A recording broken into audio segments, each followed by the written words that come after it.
What's up, guys? My name's Scotty Evanet, and this is Heston Russell, and we are on the Voice of a Veteran podcast, and I have an epic topic to talk about today, my friend. All right, hit me with it. Culture. It's a big topic.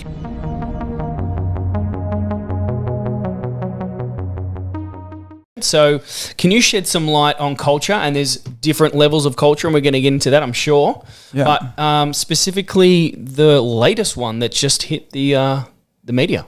Media today, I think, at the moment, culture's always been a hot topic. I got out of the military at the start of last year and actually quickly established that two of the key skill sets I could bring. One was actually being professionally trained as a leader, and two, my sort of understanding of culture. Like I told you, mate, and as you know, the last couple of years, I was allocated to the Special Forces Training Centre, and as a part of that, 2016 was restructuring our selection course to develop the ways in which we wanted to quantify and assess and draw out emotional intelligence and character attributes, as opposed to too much reliance on those physical attributes. And there's a huge body of work there. But culture, we've got the Burden Report saying that there was this culture of cover-ups, and even at the end of the Burden Report, there's an ethical leadership study, and this warrior culture, dirty phrase. What does that mean to you? I was going to ask you, I think there's a lot of misunderstanding with the word culture anywhere, because you and me have both worked in the corporate sector, and you and me both share the same history in special operations.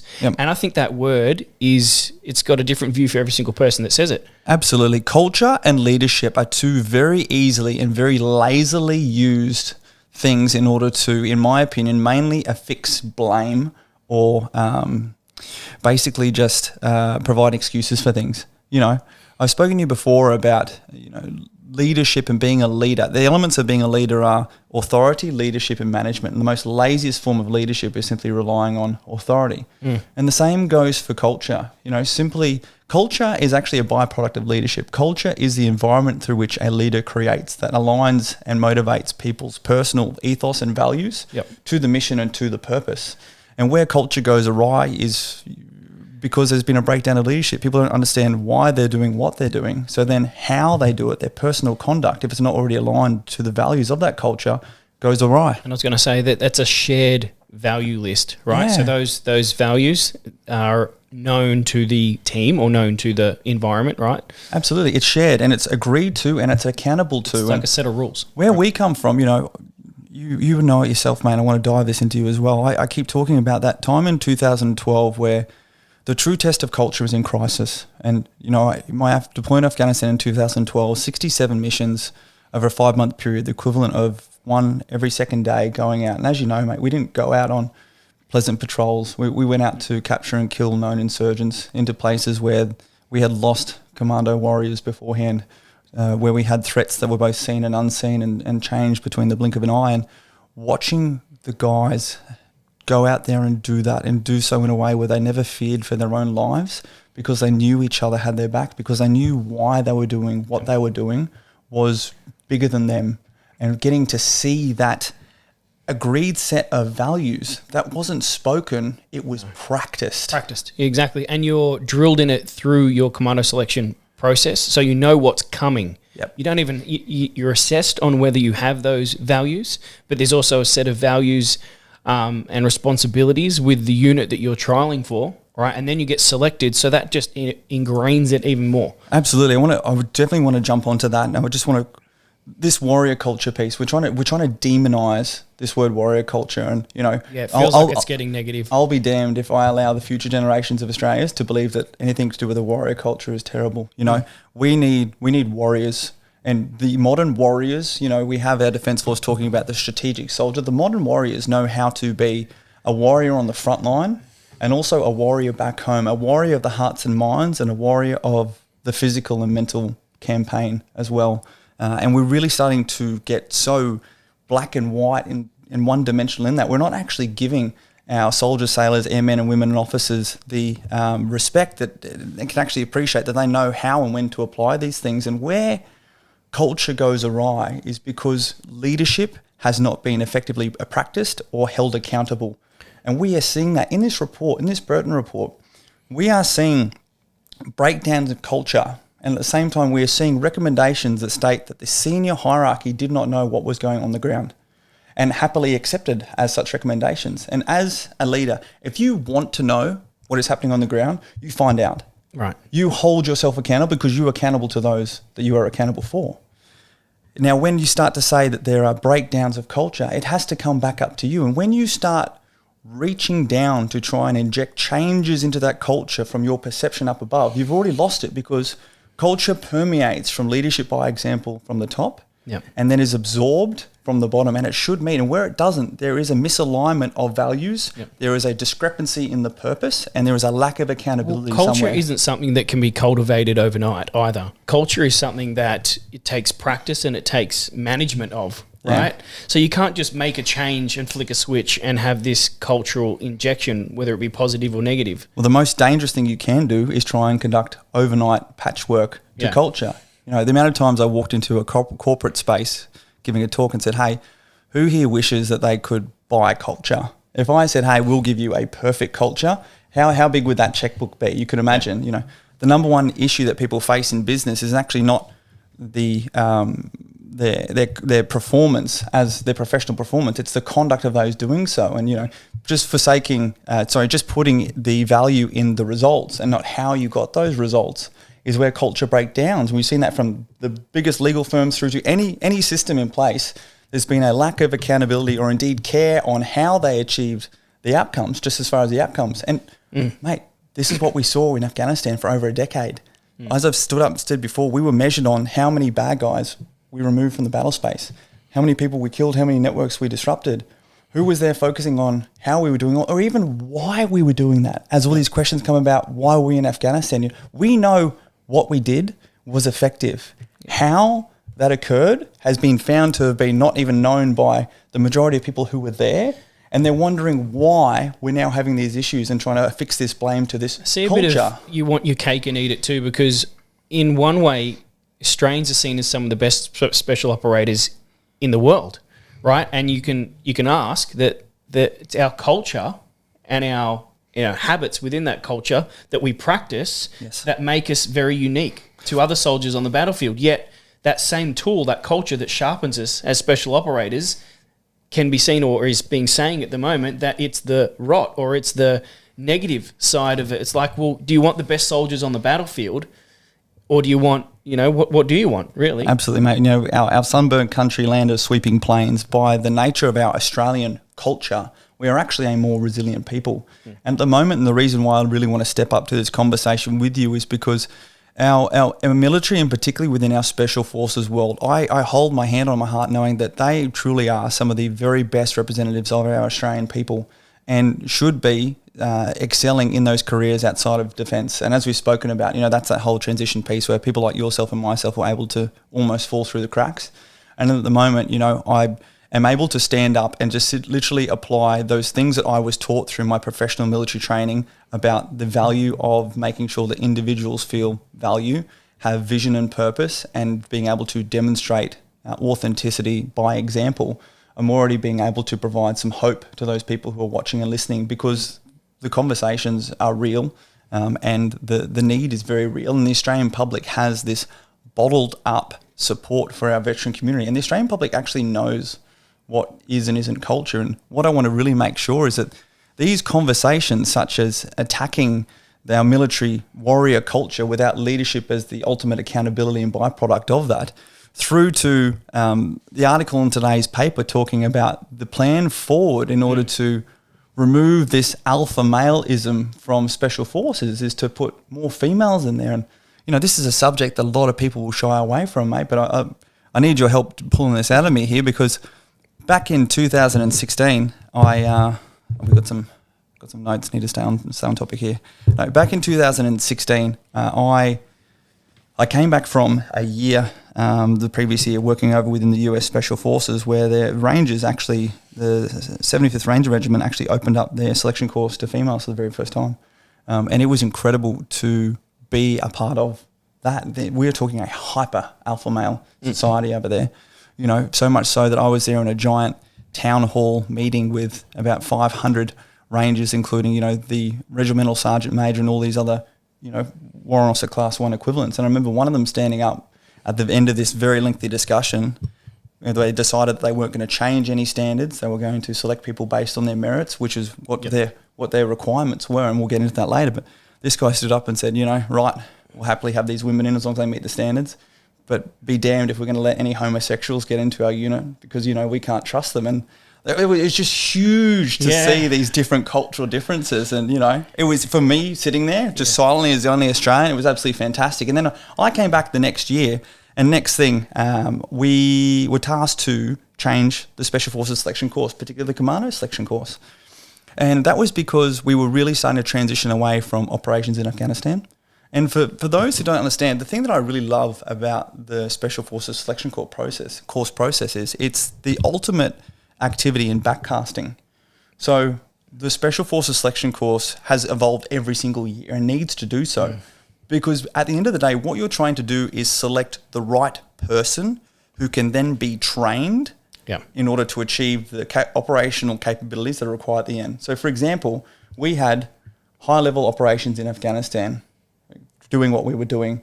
Then you have the tactical skill sets you need individuals within a commando team and officers within commanding, leading and planning to do so. Then you have the qualification courses in order to level up to the standard of training required for those people to do that. Then you have the physical requirements that we have learned through multiple combat deployments, and also in partnership with people like the Australian Institute of Sport and other professional civilian agencies to develop and understand those physical attributes that we need and put that into physical testing so as we could ensure that we were picking the right people who could last physically.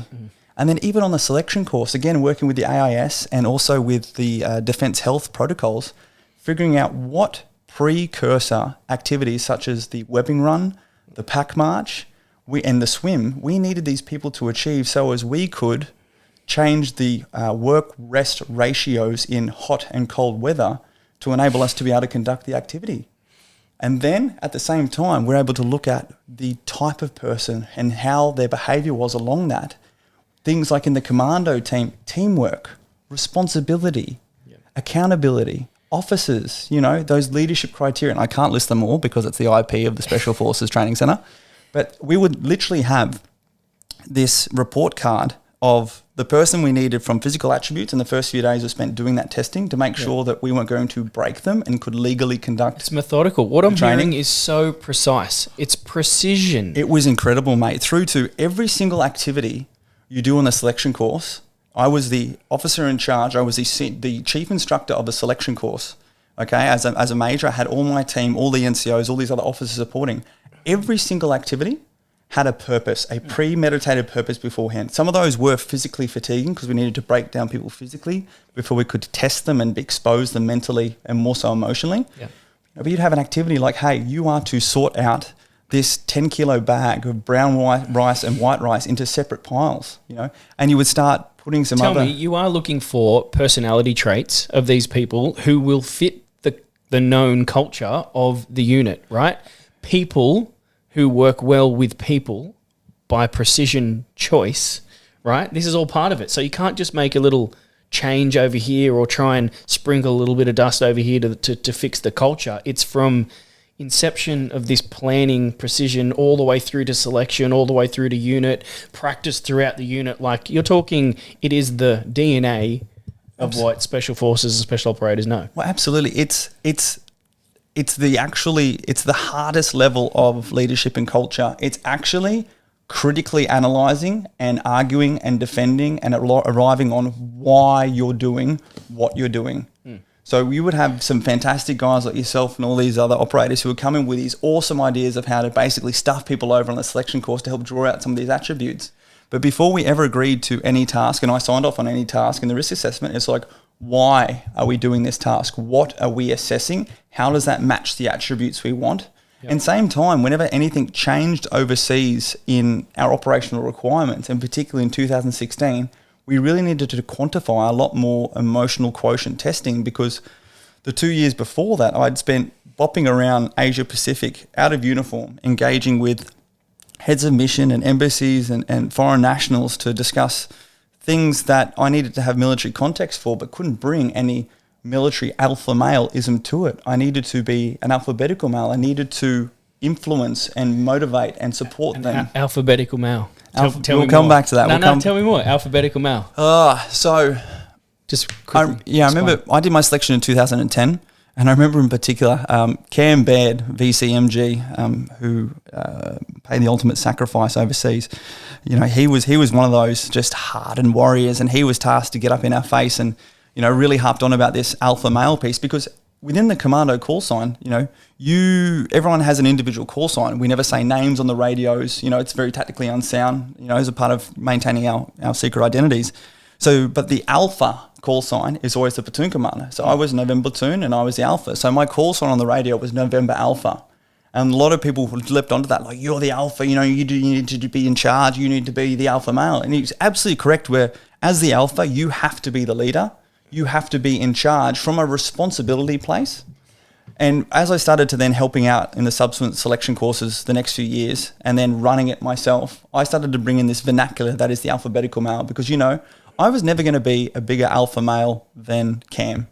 My first mission in Afghanistan, I flew out with RS, Ben Robert Smith, VC, MG, and his company commander to go do a reconnaissance with the US ODA team. And, you know, this guy's 6'7" and, you know, just more experience than I've ever had. And I still had to conduct at my own level leadership and motivation and influence. Yep. And if I stood there trying to have a pissing contest being an alpha male, Alpha v alpha. What is the outcome of that? The art of being a good leader, of being a true leader, is knowing how and when to follow. But it all comes from that purpose that is the mission. You need your own level of negotiation and communication with an alpha male. So you need to be, and then you need to also have it with the number 6. Well, you just need to be able to, hey, this is why we're doing what we're doing. Any of the conversations of how, including personal agendas or positioning, are wiped away as long as you demonstrate authentic leadership. And honestly, sometimes you just have to help educate people why they're doing things. Most times people aren't actually going to be adversarial if you fully explain to them what's going on. There might be difference of opinion, particularly in our community. It was fantastic. You know, you have so many out-of-the-box thinkers. But at the end of the day, it's like, hey, guys, look, this is what we've got to do. Yeah, that's cool. I like that analogy of it, that you can have so much diversity, and as long as the culture is strong, it wouldn't matter what colour, what shape, what anything is under that culture, it would still run smoothly. It would still operate as what it needed to be. Absolutely. And that's the key thing for me is that is actually the hardest form of leadership. The hardest form of leadership is actually to take the time to help align people to understand intrinsically why they're doing what they're doing. And in doing so, actually understand who they are, potentially what their motivations are in this, what their personal ethos and values are, so they feel valued along that process. The easiest form of leadership is, unfortunately, what we have seen lately, is to stand up and stand behind your authority and wield it as a weapon of entitlement. You know, the easiest way people will say is, oh, you know, that's hard to do. Sometimes people just need to shut up and do what they're told. They do. But it's so much easier for them to do that when that comes from a bedrock of mutual respect, because you've taken the time to actually teach a man to fish as opposed to telling him to catch that fish. And then the same thing when you're talking about diversity, the easiest form of diversity is to focus on superficialities in order to assume that will lead to diverse outcomes. Yep. And I faced this again 2016 with the selection course, when I was told that we had to have a certain quota of females start the selection course. Now, honestly, for me, mate, the sky is blue, and I am open to all conversations, because one of the greatest realizations for me in this whole diversity conversation was actually where you came from, the Special Forces Direct Recruitment Scheme. Now, for those who've never heard of this before, the Special Forces Direct Recruitment Scheme is actually a program whereby people who have sufficient life experience can be put through an accelerated course off the street, about a 6-month period, in order to do the basic training. You still have to do the same basic training once you get to your initial employment training. Then you can do an advanced employment training. So it's a bridging course to essentially upspeed you into 3 years, 2-3 years worth what you would have got out of battalion. Yeah, and it's particularly focusing on the tactical acceleration as opposed to through the regular route through the army or the military. You had to do a minimum of 3 or 4 years service, and that was in order to have that assumed level of experience. And these guys were definitely at the same level of physical performance and tactical performance, but what they brought was a mindset that was diverse. They weren't indoctrinated through the regular military by numbers, wah, 2, 3, yes sir, no sir, 3 bags full process.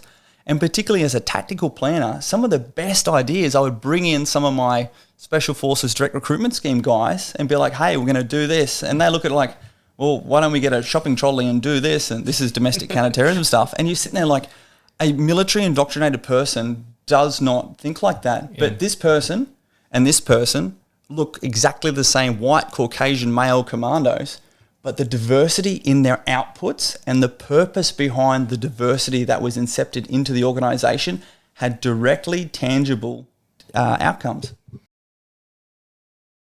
So, mate, in 2016, we're instructed to bring females into the Special Forces selection, and you had a specific quota that you had to meet. What were the direct and indirect responses to that? Yeah. So the direct response, I mean, the key thing is that women could actually apply all the time. The immaturity in the selection course process was actually the identification of appropriate roles for women within Special Forces.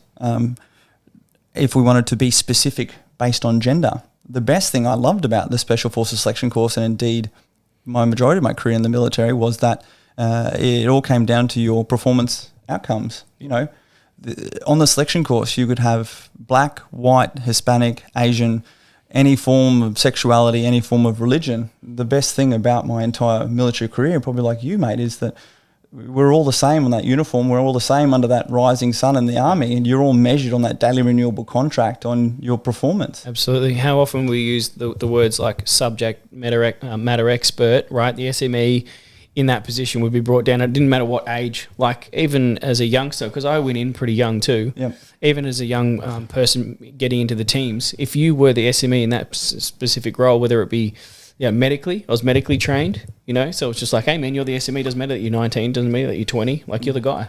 Absolutely. And my key issue with this, and this is where I'm kind of horrified by reading things like the conversations about bringing any form of individual discriminatory aspect into trying to fix culture, let alone focusing on that in general, talking about warrior culture. These conversations about culture and fixing it with these patch fix solutions is actually, the impact of those is more detrimental to culture. So, for example, in the conversations about making mandatory quotas for women within the selection course back in 2016, there were so many, as you would know, within Two Commando, there were so many females who actually were our support staff, from the legal officer, the S1, through to within each and every company. There were so many particular specialist positions that were actually filled by females. And I remember going and having conversations with them at the mess or whatever, and they were so outraged that first and foremost they were being undermined and essentially being devalued by thinking that they needed to have a different standard. See, mate, I like to think of myself as a bit of a logical thinker, and we talked about just before about the precision in planning in which brings someone through the selection process. It wouldn't matter if they're male or female or any type. Coming through that process, they would be indoctrinated in the current culture. Yeah. Right? Absolutely. So they would become the culture. It would be the same culture with a female. Yeah. Like it wouldn't matter. Well, that's it. And the immaturity in these conversations is not actually identifying that individuals are individuals. Yeah. And what we're actually trying to do is when you're selecting someone for culture, you're selecting them on their personal behavioural attributes, on their upbringing, indeed, on what values are solidified within their personal ethos. So I was showing you sort of beforehand, you say you were selecting back in the day for the Army, courage, initiative, teamwork, respect. Those are the core values that you have established your organisation must have, and people coming into your organisation must value. And you know what? That's the first thing you need to do when you're critiquing the performance, the behaviour of people entering into your organisation. Parallel to this is their performance outcomes. They need to be sort of qualified and competent in the job you want them to come into. And again, we have those easy selection parameters for the selection course. But when we're starting to look at the other values that people hold to them, in addition to courage, initiative, teamwork, and respect, values either side of that, leadership, determination, accountability, fitness, whatever, that is actually where you achieve diversity in culture. That is actually where you start to tap into that intrinsic motivation that people hold to them at their core spirit when their layers of physical and mental resiliency are torn away, where they have emotional attachment. And that's actually where you get diversity in behavior. Yep. Diversity in performance is absolutely mapping people from different works of professional life, different exposures. And we all live such different lives, already all diverse by design, unless you literally have walked in the exact same path of someone else. Even then, biology says otherwise. But as soon as you start to then focus on things that people don't have control of, superficiality such as gender, sex, skin color, you actually start to cause divides within culture. Because again, like I was saying before, when I spoke to the women already supporting within the unit who themselves would like to do selection course, they felt that any achievements they had would potentially be undermined by establishing a quota and not allowing them to achieve their results on their own merit. And it was the exact same thing for the 2 female candidates that I had attempt the selection course that year. They did not want to be assessed against any other criteria. And I think absolutely, and to their absolute credit, and the worst thing you could ever do is to accelerate them beyond others who would achieve better than them, because first and foremost, you undermine any potential authority or indeed respect. And you're doing it to them. They're not doing it to themselves. You're not actually helping them. You're hurting them. And same for that group, particularly when we are talking about, again, in the commando capability, but let alone in the Army or the Defence Force, it is one big team within team within team. Yep. And you need to be as a part of a team. And unfortunately, what we're seeing is those individuals at the senior officer level standing up in front of the Australian public who forgot leadership a long time ago and took it over with politics, don't understand culture and apply the lazy brush of casting assertions such as generalizations in warrior culture. What about going back to the source of this entire conversation anyway? Like, seems like they've pinned the actions of a few on the entire culture, right? Yeah. So whereabouts is that, drawn where they're like, okay, this is a cultural issue that has caused this at its maximum effect, right? Cultural issues, maybe. I mean, that's up for grabs anyway, but that the cultural issues have caused murder? Or is it the actions of a few and a completely different mentality outside of the culture that has caused these things? Yeah, absolutely. The actual issue is that the culture was allowed to conduct its gradual progression of standard deviation from what was deemed to be now unacceptable. And I don't say that with regards to the allegations. I say this with regards to a lot of other things that were brought out, such as the culture of hiding things from the toxicity competition between the units. And we've already addressed those sorts of things. And the failure in culture is actually what the Australian public are now seeing, unfortunately, by a large number of our defence representatives, by trying to cast and blame this culture of 7 years ago and take actions here and now, by denying Australians their democratic right to have due process and be assumed innocent until proven guilty. And that's why the military and the government have seen such huge outrage from the Australian public, because they are values and a culture that do not sit with the Australian public. The Australian public supports our democratic rights. The Australian public supports our personnel until they are proven guilty. The Australian public does not accept abdication of leadership at the top level while still wearing accolades. So what is actually the kickback now being seen is actually true Australian culture that underpins all of us being thrown back. And unfortunately, the senior hierarchy need to sit down and recalibrate themselves to be responsible in their leadership and actually understand what is the true high performance level of culture, not these lazy general assertions. We unfortunately did a disservice and I believe lost a few of those women who, we didn't need to put through the entire Special Forces selection course and the entire reinforcement cycle. We didn't need some of those people. I didn't even for example, mate, my SIG, my medic and my JTAC, I didn't need them to be fully beret qualified commandos.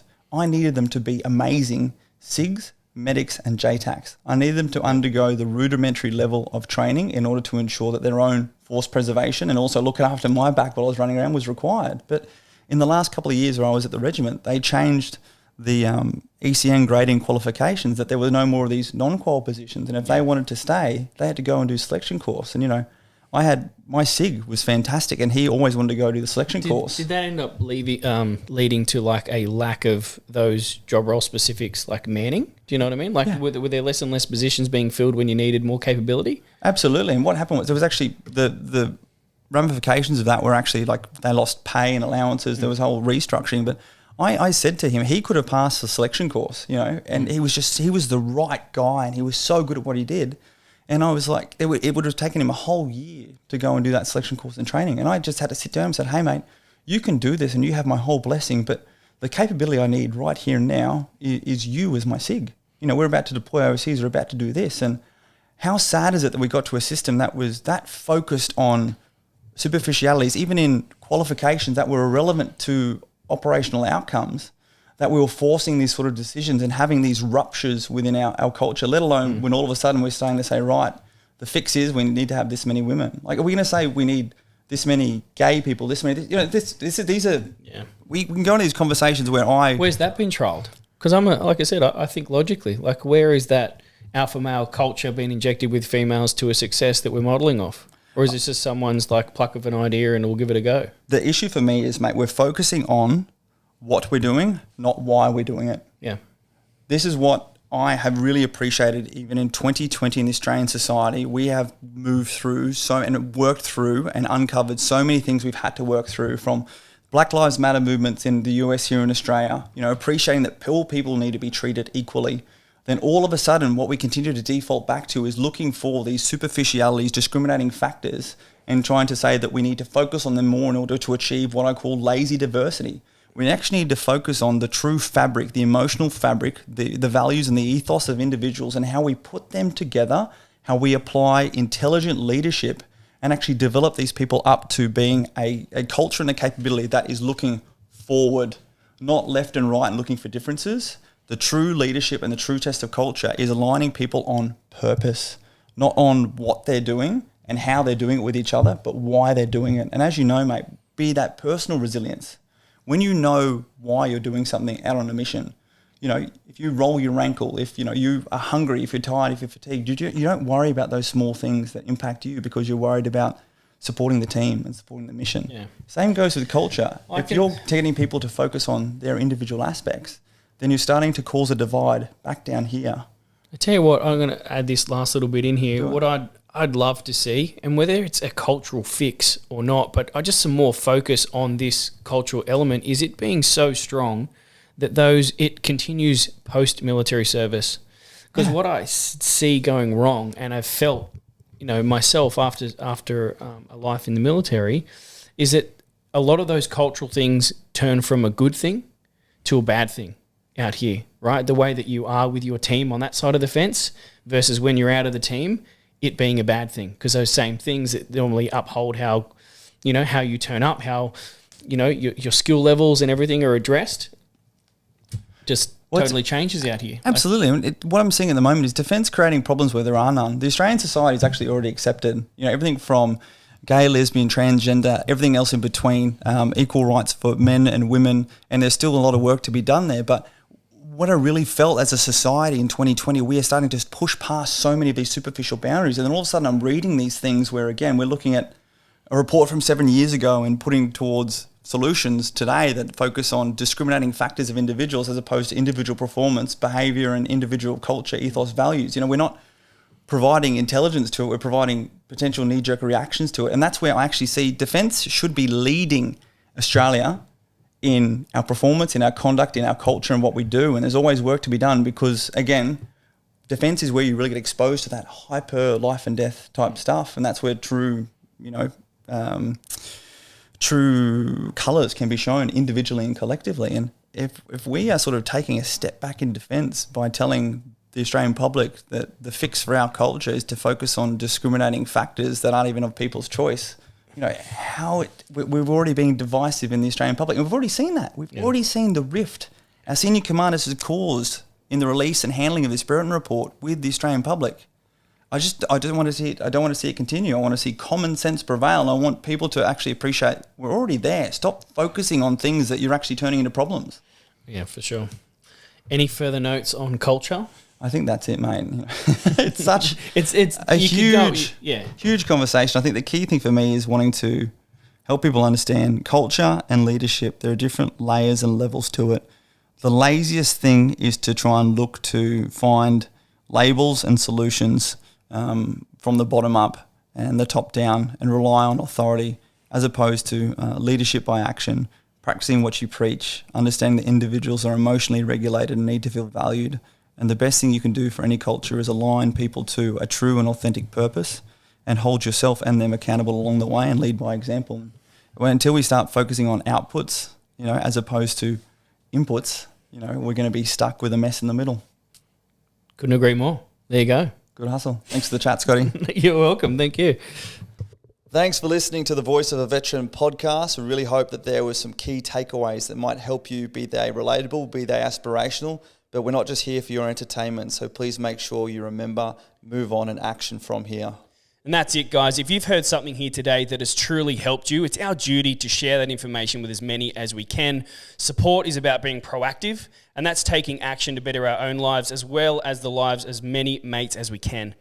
We love your support getting these messages out, so please subscribe. Go to our YouTube, Facebook, Instagram, LinkedIn, Voice of a Veteran. Catch you next time. See ya.